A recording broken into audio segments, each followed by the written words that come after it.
ఏమైంది? వామ్మో, మళ్ళీ పడింది. ఏమిటి? చొట్ట. ఎక్కడా? నిన్నే ఎక్కడా? సకినేటిపల్లి మీద. మొత్తం ఎన్ని? ముందు 2, వెనక 2, మధ్యలో 1, మొత్తం 5. అవన్నీ నా ఖాతాలో వేసుకుంటాను. సైలెంట్ గా ఇంటికి వెళ్ళిపో. అడ్రస్ తొందరగా వచ్చేస్తున్నా. అయ్యయ్యో, నా చీటీ, నా అడ్రస్ చీటీ. Good morning sir. I'm Ram Nayak, circle inspector. Glad to meet you. మన ఫ్లైట్ హైజాక్ లో చచ్చిపోయిన ఉగ్రవాదులు ఒకడు, వాడి ఫ్యామిలీ గురించి ఎంక్వైరీ. Okay sir. ఏంటి భారతి హడావుడి? బాబాయ్ టీవీలో చూపిస్తారంటమ్మా. అవునా భారతి, నువ్వు చెప్పేది నిజమేనా? అవునమ్మా. నాన్నెక్కడా? ఎక్కడా? నసీర్, హలో, నేను ఇక్కడే ఉన్నానే. సౌండ్ వినిపించింది. సీసా ఎక్కడే? అస్తమానం తాగుడే. రారా వెదవా, టీవీలో మన విజయేంద్రని చూపిస్తారంట.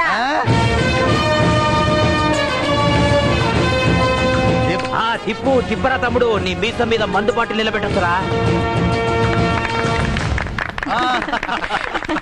దేశ రక్షణ నా డ్యూటీ. దానికి సన్మానం చేయించుకోవడం కోసం నేను ఇక్కడికి రాలేదు. నాకు ఈ జీవితాన్ని ఇచ్చిన వాళ్ళందరి గురించి మీకు చెప్పాలని వచ్చాను. అనాథలా నిలబడ్డ నన్ను ఆదరించిన ఆ కాలనీ వాళ్ళంతా నాకు అమ్మా నాన్నలే. జేబులో చిల్లరంతా ఊడ్చి నాకు పలకా పలపం కొనిపెట్టి బడికి పంపించిన మా నారాయణ బాబాయ్. మాస్టర్ నన్ను కొడితే తనకే తగిలినంతగా బాధపడి టీచర్తో గొడవకెట్టిన మా యాదవ్ బాబాయ్. తన వేలి ఉంగరం అమ్మేసి నాకు స్కూల్ యూనిఫామ్ కొనిపెట్టిన సత్యం మావయ్య. ఎలా తీర్చుకోను వీళ్ళ రుణం? తప్పు నేను చేస్తే తన నెత్తినేసుకుని తన్నులు తిన్న అన్నయ్య నజీర్. బడి నుంచి తిరిగి వచ్చేదాకా గుమ్మం కేసి ఎదురు చూసే మా వదిన రజియా. అందరి మనుషుల మధ్య అక్కడో దేవతుంది, మా అమ్మ. తన బిడ్డని పక్కన నన్ను గుండెల మీద పడుకోబెట్టుకునేది ఆ అమ్మ నాకే కాదు, ఆ కాలనీకే తల్లి.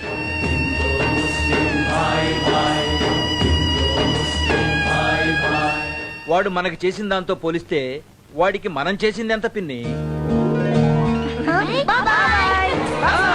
ఎలా బాగున్నావా? శభాష్. ఎన్ని రోజులైందమ్మా నిన్ను?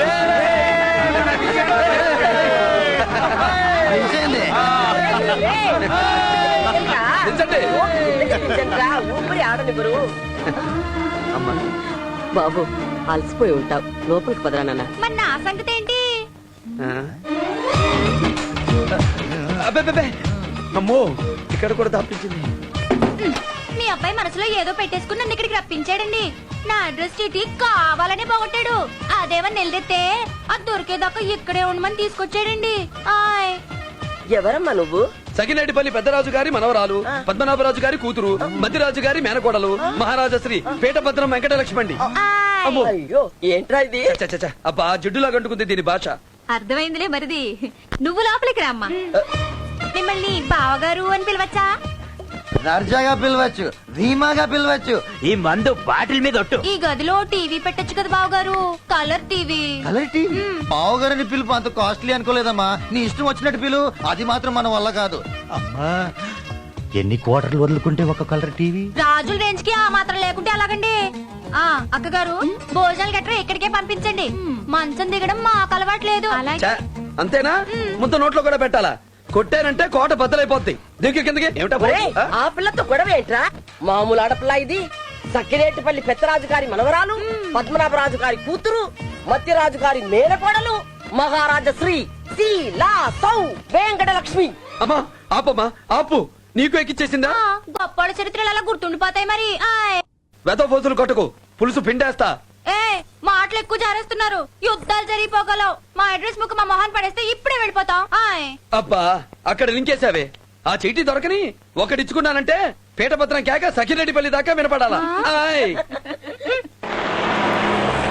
చెప్పరా, నీ కొడుకు ఉగ్రవాదిగా ఎంతకాలం నుంచి ఉంటున్నాడు? తెలియదు సాబ్. డాక్టరీ చదివి దుబాయ్ లో ఉద్యోగమని వెళ్ళాడు. కహానీలొద్దురా. మీ అందరికి మిలిటెంట్లతో సంబంధం ఉంది. ఇక్కడ తిండి తింటూ పాకిస్తాన్ కి ఒత్తాసు పలుకుతున్నారా? నహీ సాబ్, అంతా మాట అనకండి. నేను స్వాతంత్ర పోరాటంలో తిరిగా. పాకిస్తాన్ వేరే అందరూ అక్కడికి వెళ్తుంటే నేను ఈ దేశంలోనే ఉంటానని గర్వంగా చెప్పాను. నేను నమ్మిన ఖురాన్ మీద ఒట్టు బాబా, మాకి ఏ పాపం తెలియదు. మీరిలా చెప్పరా? రామ్ నాయక్, వాళ్ళకి ఏ సంబంధం లేదు, వదిలేయ్. అదేంటి సార్? ముస్లిం తల్లి చేతుల్లో పెరిగిన వాడిని, ఖురాన్ మీద ఒట్టేసిన వాళ్ళు ఎవరు అబద్ధం చెప్పరు. దాదాజీ పదండి వెళదాం.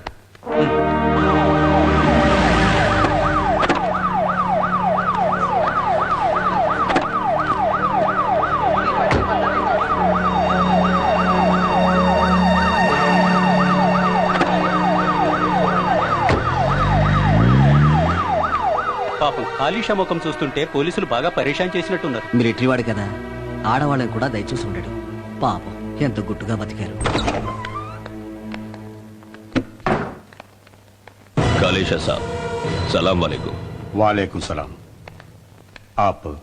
मैं असलम खान पाकिस्तान से आया हूं, టెర్రరిస్ట్ లీడర్. మీ బిడ్డ షరీఫ్ నా దగ్గర ట్రైనింగ్ అయ్యాడు, ప్రాణాలిచ్చాడు. అలాంటి బిడ్డ పుట్టడం ఈ ఇంటి అదృష్టం. వాడి ఇంట్లో పుట్టినందుకు సిగ్గుతో చస్తున్నావా? మీరు చేసిన పాపాలకి అన్ని దేశాల్లో ఇస్లాం మతం అంటే ఒక దయ్యమైపోయింది. ముస్లిం అంటే ఉగ్రవాది అన్న ముద్ర పడిపోయింది. ఏ మతాన్నైనా ఆదరించేది, గౌరవించేది మా దేశంలోనే. బస్ బస్, నువ్వు నోరు జారినా నీ బిడ్డ త్యాగం మీకు ప్రాణభిక్ష పెడుతుంది. వాడి చావు మీ కడుపు నిండా తిండి పెడుతుంది.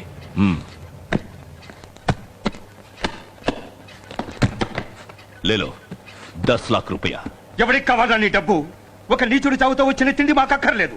చావు బాహర్ జావరే కుత్తే.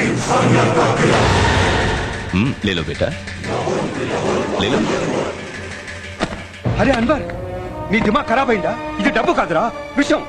నువ్వు అన్నం తింటున్నావా, గడ్డి తింటున్నావా? అవును, ఇంతకాలం గడ్డే తిన్నాను. ఈ రోజు నుంచి నా అన్న చూపించిన దారిలో నడుస్తా. నీ లక్ష్యాన్ని ఎదిరించిన ప్రతివాడు నీకు శత్రువు. అది కన్నవాడైనా, కట్టుకున్న వాళ్ళైనా, తోడబుట్టిన వాళ్ళైనా, మనతో కలిసి బతికే వాళ్ళైనా. అలాంటి వాళ్ళని అడ్డు తొలగించుకుంటేనే.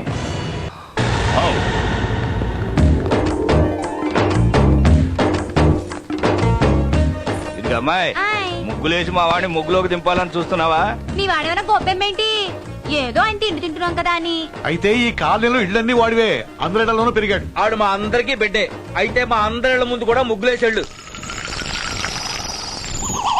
ఒరే మున్నా, ముగ్గు మీద మరచెంపు తిప్పేసావేంట్రా? నిన్ను. నీ పని ఎప్పుడు ఇదో. ఆగు. చాలా కష్టపడి ముగ్గేస్తే.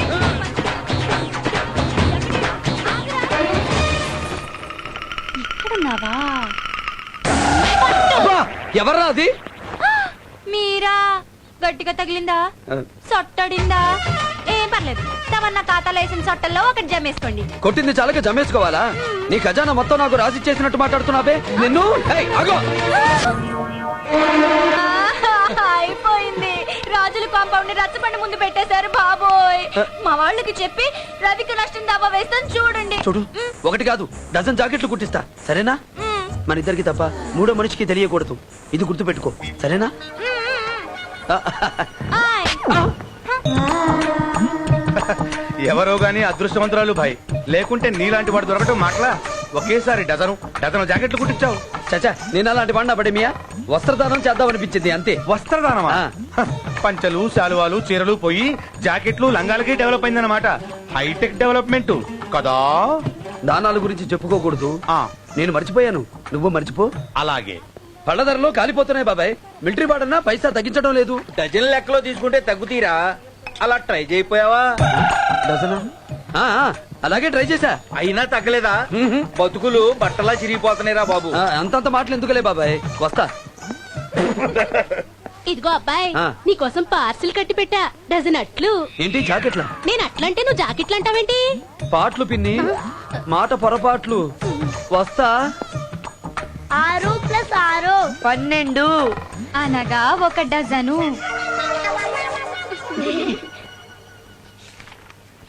అబ్బబ్బబ్బా, ఈ దుమ్ముతో చస్తున్నావు. రోజుకు డజన్ సార్లు ఓడవలసి వస్తుంది. అందరూ డజను భజన మొదలు పెట్టారేంటి? మ్యాటర్ లీక్ అవ్వలేదు కదా? ఎంతైనా మందు మందే, బీరు బీరే. డజన్ బీర్ల కంటే క్వార్టర్ మందే బెటరు. అంతేనా తమ్ముడు? ఏమైంది మీకు? అందరూ ఏదో తేడాగా మాట్లాడుతున్నారేంటి? మాకు తెలుసు నువ్వు చించుతావని. ఎందుకురా వాడిని ఆట పట్టిస్తారు? ఏదో ఇంటికి అతిథిగా వచ్చిన పిల్ల, జాకెట్ చిరిగిపోయి బాధపడుతుంటే మంచి మనసుతో అతను కొట్టించి తెచ్చాడు కదరా నాన్న. అర్థమైంది. ఏ చోట బుజ్జగించి బతిమాలి ఎంత పద్ధతిగా చెప్పానే, మూడో మనిషికి తెలియకూడదని. నేను అందరికీ అదే చెప్పాను, మూడో మనిషికి తెలియకూడదు అని. మాట తప్పడం మా ఇంట వంట లేదండి. ఆయ్ నార్మల్